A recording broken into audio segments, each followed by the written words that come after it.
Ներքին գործերի նախարարությունը, որովհետև ոստիկանին, գիտեք, փետրվարի 5-ից ոստիկանները իրավունք ունեն առանց դատարանի որոշման վարչական խախտում իրականացրած օտարերկրացուն առանց դատարանի որոշման արտաքսելու, whistle կանելու, սկզբում անձը հայտնվում է վերահսկվող անձանց ռեեստրում, որից հետո ոստիկանությունը իրավունք ունի նրան whistle կանել։ Հիմա իրենց այդ իրավունքից օգտվում են ՌԴ ոստիկանները, այս պարագայում օգտվում են ճանապարհային ոստիկանները, ոչ թե միգրացիոն։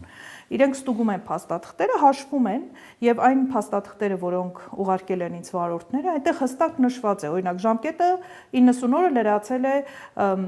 հունիսին, ենթադրենք, հունիսից հետո հաշվել են, քանի անգամ է գնացել եկել եւ գումարային օրերը ենթադրենք կազմել են, չգիտեմ, 138 օր, 146 օր,